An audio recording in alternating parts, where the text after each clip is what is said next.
dnešnej relácii si povieme niečo o ostatných vodných plochách a dozviete sa, aké pravidlá rybolovu na nich platia. Každá malá vodná elektráreň musí byť vybavená rybovodom. O jeho funkčnosti sa presvedčíme tak, že ryby označíme a následne ich pohyb monitorujeme. Z toho dôvodu sme sa zúčastnili hromadného odlovu rýb. Pytliaci to budú mať v budúcnosti ťažké. Od 1. apríla 2019 totiž na Slovensku pôsobí nový útvar polície tzv. Prírodná. O jej vzniku sa dozvieme na Generálnej prokuratúre Slovenskej republiky. Maj sa nesie v duchu rybárskych pretekov. V dnešnej relácii sa pozrieme, ako sa darí mladým rybárom a v úplnom závere sa vyberieme na ryby. Pokúsime sa ich uloviť spôsobom plávana. Zdravím všetkých divákov a vítam vás pri sledovaní relácie z tejto nádhernej stojatej vody, na ktorej je lov povolený vďaka tomu, že patrí k tzv. Ostatným vodným plochám. Ako sa nám tu dnes bude dariť, uvidíte v úplnom závere dnešnej relácie. Skôr si však niečo povedzme o pravidlách, ktoré platia na ostatných vodných plochách. Od 1. januára prišiel do platnosti nový zákon, podľa ktorého máme aj členenie vôd. Ostatné vodné plochy, ktoré sú definované podľa nového zákona, vlastne sú štrkoviská, rašeliniská, materiálové jamy, vlastne všetky vody, ktoré sú neni priamo prepojené na vodný tok a podľa toho sa aj členia. Za štrkovisko alebo rašelinisko sa dá považovať každá voda, ktorá nie priamo súvisí s vodným tokom alebo respektíve nie je ovplyvnená hydrologickým režimom vodného toku. Čiže sú to jazerá, ktoré buď tam prebiehal kedysi ťažba štrkov, alebo po ťažbe hlín, rôzne hliníkové jamy, materiálové jamy. Toto všetko patrí medzi ostatné vodné plochy. Medzi tieto ostatné vodné plochy patria vody, ktoré nie sú napojené na vodný tok, nemajú výpustné, nápustné zariadenie, prípadne nie sú priamo napojené z nejakého potoka alebo prítoku. Sú to samostatné vodné objekty a vlastne tieto ostatné vodné plochy vznikli zahlbením do terénu. A aké tu platia pravidlá, čo sa týka rybolovu? Na týchto ostatných vodných plochách podľa zákona je povolený rybolov počas celého roku, čiže už sa neuzatvárajú vody ako kedysi. A takisto je novinka, že na týchto ostatných vodných plochách je povolené lov a privlastňovanie si kapra rybničného počas celého roku, čiže tým pádom nemá dobu hájenia. Ostatné druhy ryb, ktoré sa nachádzajú, tým doba hájenia zostáva tak, ako bolo. Dá sa povedať dravé ryby a ostatné kaprovité ryby, ktoré sa nachádzajú tu. Nová rybárska legislatíva okrem toho, že je lov povolený na ostatných vodných plochách celoročne, priniesla aj jednu novinku pre organizácie. Môžete si požiadať o zavedenie hornej miery rýb, prípadne zvýšiť spodnú mieru rýb. Ako je to u vás? Na členskej schôdzi, ktorú sme mali, sme si v Nových Zámkoch odsúhlasili u kapra spodnú mieru kapra na 45 cm a hornú mieru na 65 cm. Túto zmenu sme veľmi privítali, hlavne u tej hornej miery kapra, pretože bolo nám veľmi ľúto, keď niektorí rybári odnášali kapitálne kusy od našich vôd, ktoré v našich vodách žili už dlhé roky. Nielen s udicami sa chodí na ryby, ale pri hromadných výlovoch sa používajú takéto elektrické zariadenia. Viac nám o tom povie Jaro Andrej. Jaro, aká je to tu akcia dnes? Dnes sme sa tu zišli za účelom hromadného odlovu rýb. Nachádzame sa na rieke Vach v obci Podtureň, kde bola prednedávnom vybudovaná malá vodná elektráreň a rovnako vybudovaný nový rybovod. V zmysle zákona, respektíve vyhlášky k zákonu o rybárstve musí sa preverovať funkčnosť tohto rybovodu. No a na tento účel sme sa tu dnes zišli spolu s pracovníkmi Slovenského rybárskeho zväzu, jednak z Rady Žilina a jednak z miestnej organizácie Liptovský Mikuláš. V predchádzajúcom období veľa pršalo, ten Váh je dosť divoký, rýchly. Koľko budete potrebovať ľudí a ako to bude prebiehať? Keďže je to väčšia rieka, v zmysle národnej metodiky pre výkon monitoringu musia byť minimálne 2 lovné skupiny. My máme ešte jednu rezervnú. Takže dnes budeme robiť s 3 skupinami. Ako celý odlov prebieha? Odborne vyškolené lovné skupiny zídu do vody, rozostúpia sa v zmysle pravidiel a postupujú v smere proti prúdu. S tým, že na čele je vždy lovec, po bokoch má pomocníkov s podberákmi a za ním ide z pravidla 1, 2 alebo 3 ľudia s nádobami, ktorí zbierajú ulovené ryby a nosia ich na miesto, kde budú teda značkované. Lovci sú nachystaní, nebudeme ťa zdržiavať, poďme do vody. Ideme na to.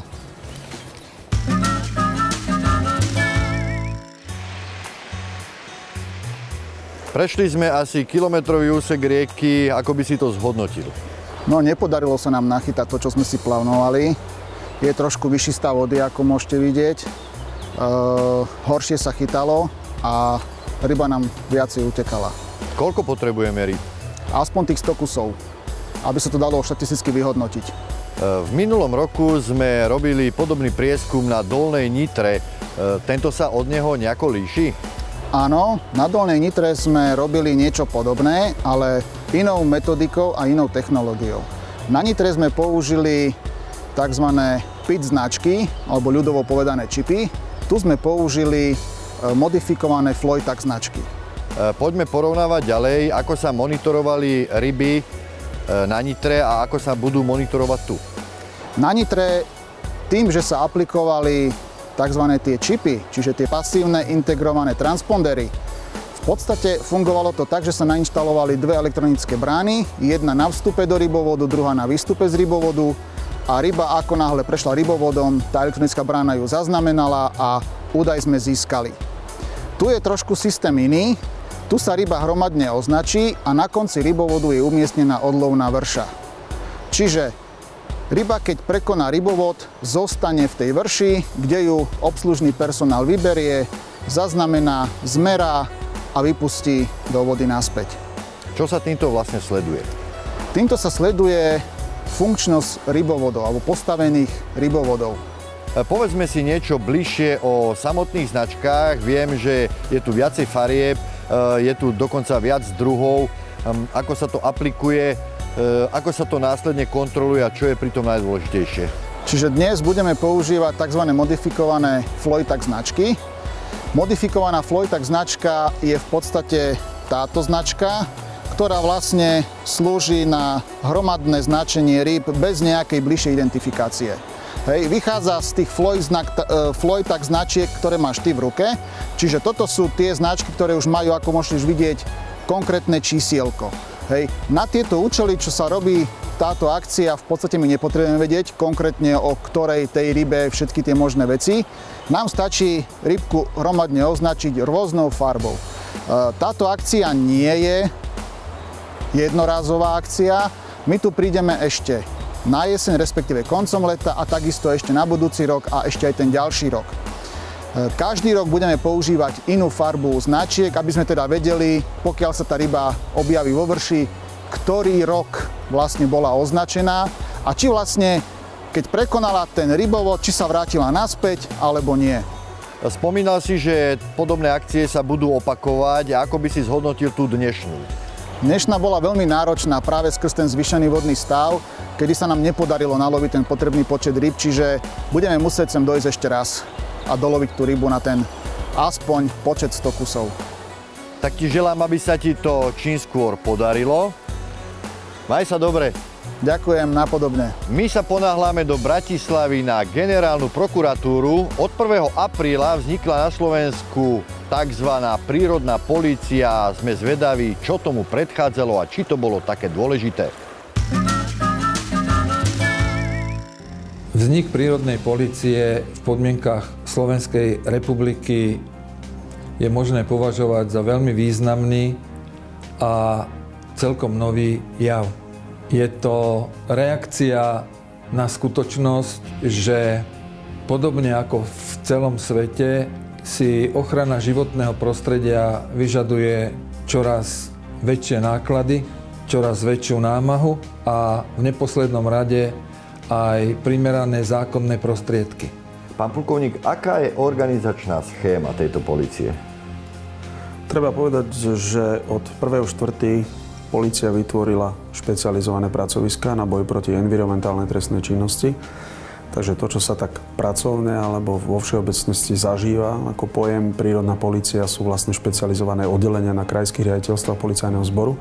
Na každom krajskom riaditeľstve policajného zboru je na túto problematiku vyčlenených 11 policajtov, 4 vyšetrovatelia a 7 policajtov, ktorí vykonávajú operatívnu patraciu činnosť.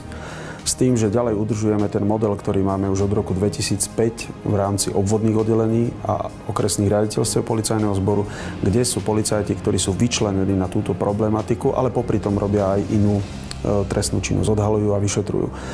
Prakticky zjednodušene môžeme povedať, že tak ako výlučne na túto problematiku bolo do 31. marca tohto roku vyčlenených 13 policajtov v rámci celého Slovenska, ktorí pracovali na našom odbore, tak od 1.4.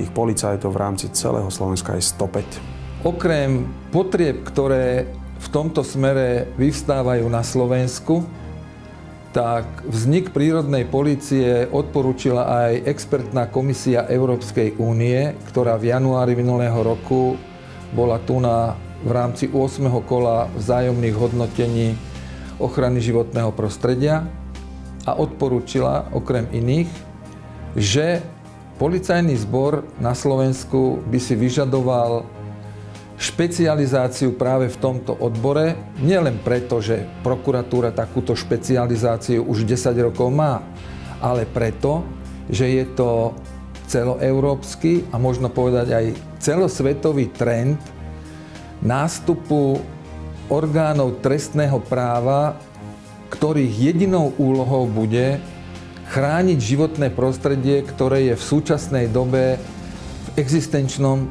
ohrození. V smrteľnom ohrození. Neprídu členovia rybárskej stráže o štatút verejného činiteľa po vzniku tejto polície? Toto je veľmi relevantná otázka, na ktorú ale v tomto okamžiku nie je možné ešte na 100% odpovedať. Podstata celého problému spočíva v tom, že rybárska stráž by mala v budúcnosti vykonávať taký dôkazný servis pre prírodnú políciu. To znamená, je to orgán, ktorý prichádza do prvého kontaktu s páchateľom, pozná miestne pomery, vie zadokumentovať miesto spáchania činu a vie ho aj do istej miery vyhodnotiť.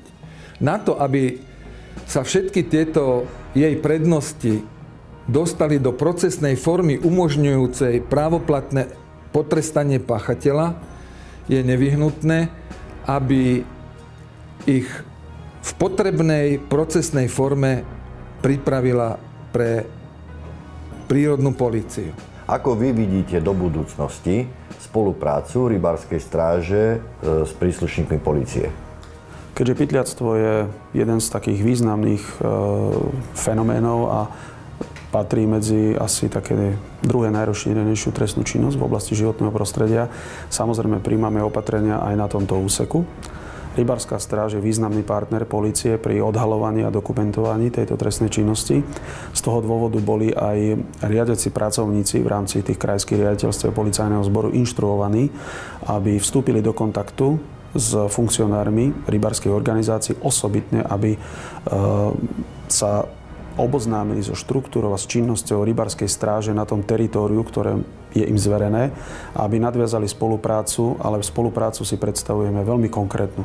To znamená spoločné bezpečnostné akcie, pomoc pri odhaľovaní organizovaných foriem trestnej činnosti, pytliactva a podobne. To znamená, že myslím si, že tie rybárske stráže teraz budú tak trošku atakované aj zo strany polície, a bude tá ich činnosť možno aj z časti z našej strany manažovaná práve smerom k tým najzávažnejším formám pytliactva. Keby sme mali hodnotiť problematiku pytliactva v oblasti rybárstva, asi s takým najväčším problémom pre nás je problematika latencie. To, čo keď vysvetlíme, v podstate znamená, že je veľké množstvo tých protiprávnych konaní, ale oni nevídu najavo. Nevídu najavo z rôznych dôvodov.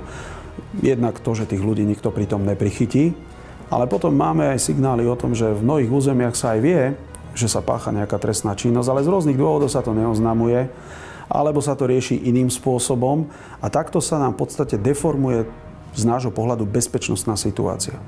Bohužiaľ, máme veľké územia, kde sme schopní v štatistike mať 0 za štvrť roka v kolónke pytliactvo rybárske, ako keby sa tam nič nestalo a pritom, ak my tam pošleme našich špecialistov, idú tam moji kolegovia, tak sú schopní za jedno po obede chytiť 3 ľudí, ktorí tam lovia ryby bez rybárskeho lístka. Problém je v tom, že či tam zlyháva rybárska stráž, alebo samozrejme polícia, v tom minulom období nemala na to síly a prostriedky, aby kontrolovala bežný výkon rybárstva, je to problém. A domnievame sa, že práve tí špecialisti, ktorých na toto budeme mať, ktorí keď si dobre zorganizujú spoluprácu aj s tou rybárskou strážou, môžu významným spôsobom toto zmeniť. Treba povedať, že my sa prioritne budeme zameriavať najmä na organizované formy tejto trestnej činnosti. To znamená, ak sú tí ľudia dohodnutí, viacerí, ak sa používajú žiabrovky alebo iné také tie hromadné účinné spôsoby lovu, kde tie škody sú väčšie, kde ten zásah do tých revírov je oveľa významnejší. A myslím si, že tam to je len v rukách polície a potom tých státočných občanov a rybárov, ktorí nám posunú tie informácie. Treba povedať, že naše zdroje, pokiaľ nám dávajú nejaké informácie, zostávajú v anonymite, takže toto je aj trošku taká výzva pre rybárskú verejnosť, pretože my skutočne, pokiaľ sú tie veci vážne, my rešpektujeme, že človek sa môže cítiť aj ohrozený. Mali sme aj v minulosti také prípady, že čelili tí bežní rybári rôznym takým organizovaným skupinám, ktoré sa im vyhrážali, ktoré ich vyháňali z určitých miest v revíroch, kde bez nejakých kontaktov nebolo možné vôbec ryby loviť. Tak to sú také veci, kde sa vieme dohodnúť na nejakej účinnej kontrole a prijať opatrenia, pretože polícia robí aj niečo také, čo my voláme rozkladné opatrenia, preventívno-bezpečnostné akcie. Takže my takéto miesta môžeme navštíviť a poviem to tak zjednodušene a zjednať tam trošku poriadok. Pán doktor, ako to vidíte do budúcnosti? Budú to mať pytliaci ťažšie? No verím, že áno.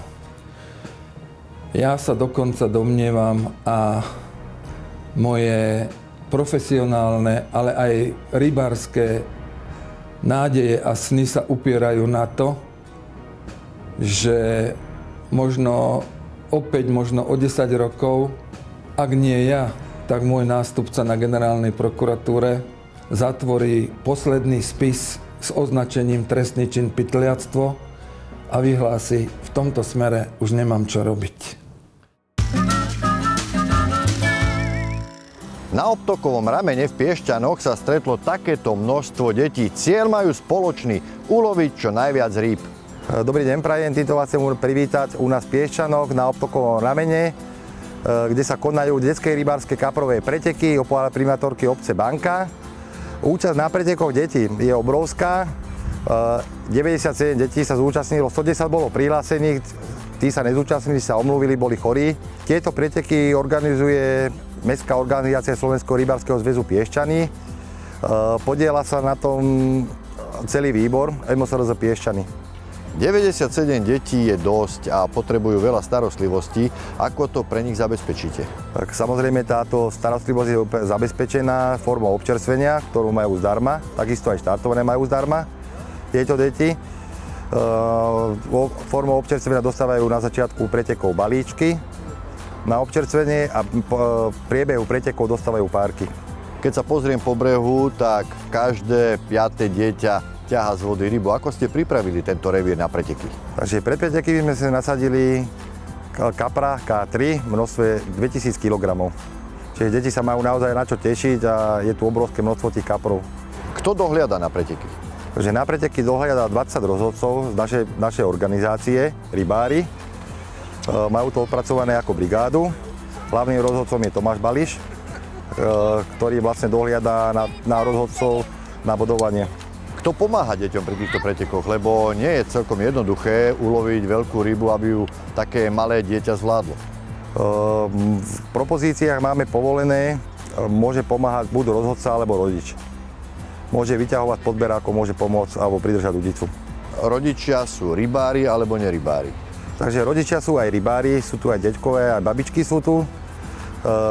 Máme v propozíciách uvedenú jednu vec, je to dôležitá vec, hlavne pre tých detí, že sú tu malé deti od tých 4 do tých 14 rokov. Rodičia im môžu pomáhať pri zdolávaní, vlastne podobrať podberákom, alebo prípadne rozhodca im pomáha. Nahádzovať si musia sami. Ako sa deťom páčia preteky, na to sa ich opýtame priamo pri vode. Adriánko, ako sa ti tu páči, čo sa ti podarilo chytiť? No, podarilo sa mi chytiť 2 kaprov. Jeden mal 50 cm a druhý 46 cm. Takže darí sa mi a je tu pekne, páči sa mi tu veľmi moc. Veľmi sa mi tu páči chytiť som 2 kaprov. Sú to pekné preteky, mám tu kamarádov a chytil som jedného kapra. Mám muža rybára, takisto manžel priviedol syna k rybárstvu. A dostali sme sa k tomu tak, že bratranec je rybár, veľký rybár a tak sme sa k tomu nejako dostali. Prvýkrát sme začali chytať ryby takto pred rokom tuto na týchto pretekoch a vďaka týmto pretekom sa môj manžel stal rybárom a takisto môj syn sa stal rybárom vďaka týmto pretekom, čiže máme veľmi pozitívny vzťah a celé tieto preteky berieme ako takú rodinnú akciu a rodinnú pohodu, lebo sa tu stretávame, celá rodina, dá sa povedať. Súťažiace deti sú len z vašej organizácie? Sú tu z celého Slovenska organizácie z Nového Mesta, z Osenca, z Bratislavy, z Drahoviec, z Nového Mesta, z Trnavy, dokonca zo Skalice. Nerobíme tieto preteky len pre deti z organizácie Piečeny, chceme to robiť celoslovensky. Je potrebná starostlivosť o deti zo strany rodičov a rozhodcov? Myslím si, že osobne, že áno, určite je potrebná starostlivosť.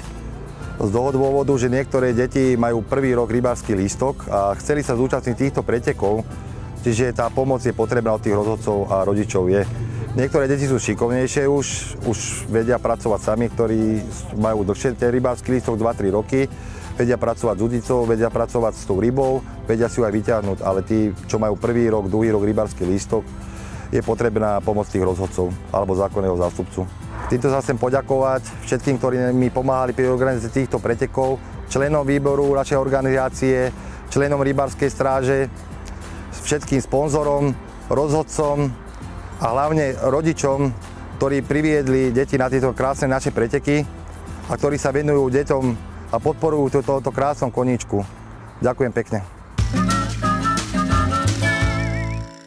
Ako som vám v úvode relácie slúbil, v závere sme sa dostali konečne na ryby. O tajomstve lovu na plavák vám povie niečo Jojo Vašek. Jojo, povedz nám o tejto technike. Takže lov na plavák patrí medzi také najstaršie techniky, ktoré sa používali. Dá sa povedať, že teraz sa to priviedlo v posledných rokoch až do úplnej dokonalosti, čo sa týka náčinia, náradia, všetko, čo sa používa na love na plavák. Dneska budeme loviť na miestnom štrkovisku, pokúsime sa pochytať nejaké pleskáče, kapríky a rôzne iné druhy rýb, ktoré sa nám tu nachádzajú. Budeme loviť na priebežný plavák, ktorý budeme mať ale pripevnený napevno s dlhším náväzcom a budeme tam mať pripevnený na vlasci iba jeden bročík, aby nám po dopadnutí na hladinu vlasec pomaly padal a môžeme v stĺpci očakávať aj nejakú bielu rybu, či už pleskáča alebo karasíka, takže pokúsime sa naloviť nejaké ryby. Prosím ťa, tak nám to ukáž krok za krokom, ako sa to robí, aj vrátanie krmenia, aj keď ja už som ti tam jednu guličku prakom strelil. Najdôležitejšou vecou je vlastne výber lovného miesta. Dneska sme sa rozhodli loviť pri ostrove, kde viem, že ryby sa nachádzajú. Hĺbku sme si tam našli zhruba 1,5 m a viem, že okolo tohto ostrova ryba migruje a hľadá potravu, takže to je najdôležitejšia vec, ktorú máme teraz. Na lov sme si pripravili mečový prúd s priebežným plavákom, ktorý máme prichytený napevno. Náväzec o hrúbke 0,16 s malým háčikom, takže pokúsime sa aj naloviť nejaké ryby. Tak máme nakrmené, udica je nahodená, počkáme na záber. No, sú tu už prvé zábery, dá sa povedať, že to bude pravdepodobne nejaká biela ryba, asi pravdepodobne pleskáč, pretože je ten záber taký opatrný, hneď po krmení. Prvý vážnejší záber, vyzerá, že to bude niečo menšie, možno, že pravdepodobne pleskáč alebo lienik malý.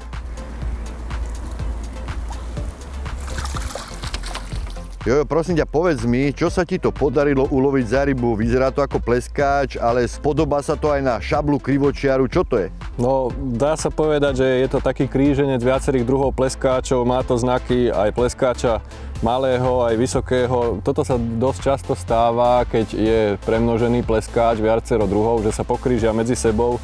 Vyzerá to ako nejaký hybrid viacerých druhov, takže nedá sa poriadne určiť, ktorý z tých druhov by to mal byť. Najlepšie je takúto rybu radšej vrátiť, ako keby sme sa mali pomýliť v miere. Teraz sme ako návnadu použili kombináciu kukuricu a kostiáka. Dá sa povedať, že skúsime dať len čistú kukuricu, trošku väčšie zrno a uvidíme, či sa oklame aj nejaký kaprík.